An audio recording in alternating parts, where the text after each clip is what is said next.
All right, let's do this thing. NXT review.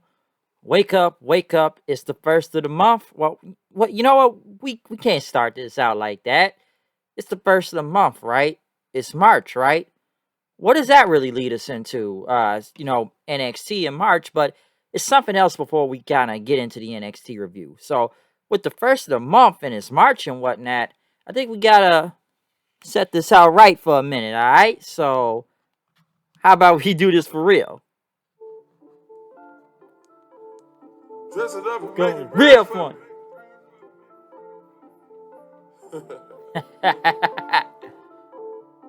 Whatever that fucking means.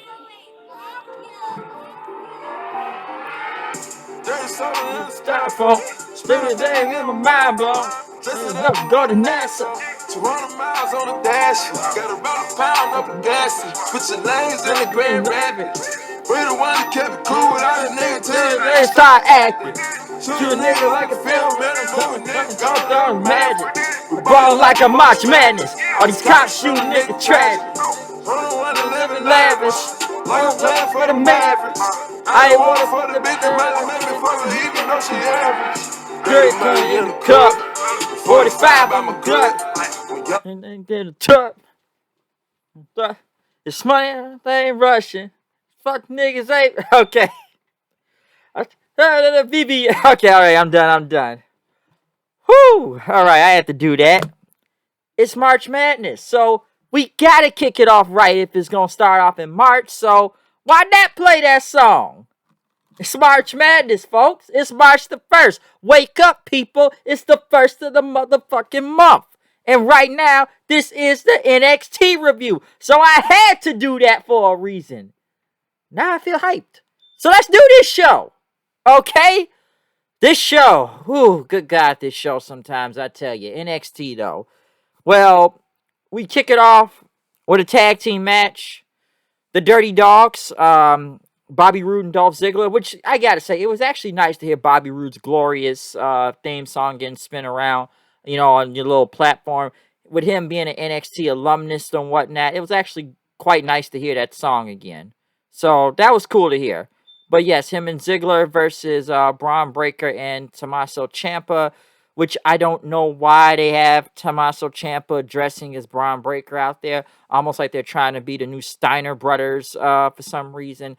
Listen, I don't really like that they took Tommaso Ciampa's theme song away. It looks like they're just slowly taking everything away from Ciampa right now, as my co-host would say. I don't know, Vince is ruining it, or I'd say they just systematically just taking down Champa. So yeah, why do they have him kind of like following Breaker right now? I know he's going for the title, but still, why does he need to dress as him? But this was a very good tag team match though at the same time. It's actually nice to see Rude and Ziggler actually, kind of get a good tag team match out of here instead of, being jobbed out on Raw majority of the time. But this was a very good tag match. Even Breaker and Champa hitting like what the Doomsday Bulldog and whatnot, like Steiner Bros finishing everything, which Ziggler broke up the pin. Champa ended up getting the fairy tale ending for the win. Like I said, I don't get this new theme song. I don't know what they call it. Fight to Survive, I think it's called. I don't know. They should have never changed the theme song to begin with. But this was a very good tag team match, though. Okay, with all four of these guys out there. Like I said, it's nice to see Rude and Ziggler at least get some type of shine. Like I said, Ciampa and Breaker wasn't bad. Also, I just don't get all these changes they're doing with Ciampa, and even I was a little bit kind of confused. Why do they need him out here dressed as Breaker though? So I don't know. It's like watching Steiner Brothers 2.0 for some reason. I know that LA Knight cut a promo in the back talking about, tell everybody what's coming to Grayson Waller, tell your mama, tell your daddy, tell your grandmama, tell your grandfather, tell your girlfriend, tell your side piece, tell everybody what's going to happen. As LA Knight came out there, yeah, basically talking about Waller since Halloween Havoc and stuff. And, we got to do something to end this whole feud and stuff because, Waller's always going to keep getting these cheap shots and getting sung and all these other guys, and that Waller is just a roadblock to his success, and he needs to end this now. But Waller ended up showing up like on a big screen and stuff, saying I've already beaten you and stuff and whatnot. But Knight says, yeah, you had help to help you, okay? So how about we go one-on-one, all right? And instead of these cheap victories, why don't you just show some balls and whatnot, as he said, the marbles, and challenge to a last man standing match, okay? Because we need to end this. Waller did accept the match, and then next week you'll just you won't have a wall of a chance, and so that's not an insult. That is just a fact of life. Yeah, so hopefully this feud does end by next week. This feud has been going on for a while now, which I'm wondering how long it's gonna go. Not saying it's been bad, but this has been going on for a good minute now, so I will say that. Next, Wendy Chu and Dakota Kai went against Indy Hartwell and Persia Perota. I kind of figured who was going to win this, especially in the Dusty Classic. Especially since they've been just hyping, well, not hyping, but building this whole, oddball tag team with the Sleeping Sloth right there and Dakota Kai. I still don't really get this Wendy Chu gimmick of she just goes around, she just sleeps around and just has her, her pillow and her pajamas and I guess her little drink and that's kind of it. So I'm still not really going into that, but Dakota Kai and Wendy Chu did get the win over Perota and Hartwell, which looks like they may be breaking them up pretty soon, so that could possibly happen. They had a video package for both Imperium and the Creeds. Not bad, with next week's title match coming up, tag team titles. Amari Miller went against Lash Legend. Lash Legend, I guess, was yelling her in the back after the whole tag match, which Lash Legend's matches are very tough to watch, I should say. Woof. Had some botches out there, I will say that, but then this ain't the first time either. So Lash Legend did get the win. Even the finish looked kind of odd too, but she did get the win. Lash Legend needs some time. She's still a Wendy Williams 2.0. I still think knockoff, but at least they haven't been doing like the lashing out with Legend. So we've seen less Wendy Williams. And again, like I said, she hasn't really been on TV until now recently. So she's back on there now. Brooks and Jensen were still looking, I guess, trying to help Jensen with his dating and stuff, which I guess they were talking about a truck, but it ended up being Electra Lopez, and I guess they were talking about her, especially with the rear end, her ass and whatnot, but they said they were talking about trucks, and then Jensen says, yeah, I've never been with a real woman before, and then Lopez walked off, and Jensen looked like an idiot. Gunter, I almost fucked myself up saying that. Walter went against Solo Sikoa. I had to stop myself right there. See, there you go. I'm fucking up right there. I mean, I gotta take that L for saying that. But Walter went against Solo Sikoa. It was a good match. Honestly, I thought this is something probably build up for well, I can't say takeover, but I guess stand and deliver.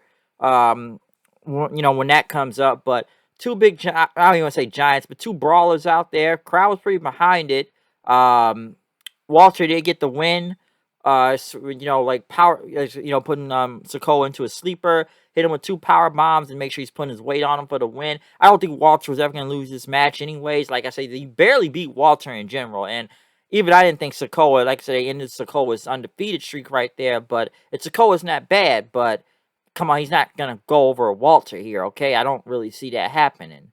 All right, but Ziggler was in the back talking about what happened earlier. So he still got his title match next week against Breaker. Ciampa basically said you don't deserve. I pinned you tonight, and Breaker's I kicked both your asses and everything. Basically, I guess now next week will be a triple threat match for the NXT title. Once again, you think they wait till I don't know, Stand and Deliver, or they just want to give Ciampa the rematch at Stand and Deliver. But yeah, next week I guess Roadblock they're calling it, NXT Roadblock, so that's gonna be their theme show for next week. Next, Perota and Hartwell were in the back, so arguing. Duke Hudson showed up and just ended up walking off with Persia Perota as Hartwell kept texting Dexter, which Dexter wasn't responding. Especially you just made him look sad, like just holding his head down last week and walking off and stuff. Joe Gacy and Harlan, and we haven't really seen him in a while. Went against Draco Anthony. Harlan basically dominated this match. Yeah, every time I look at Harlan now, he just reminds me of Gene Schnitsky. And yeah, he just uses a little power stuff for the win. And then he ended up, picking up Draco Anthony and hugging him. So, however they're doing Gacy, which I don't even know where they're going with Joe Gacy and him. He just kind of just be going around just doing stuff.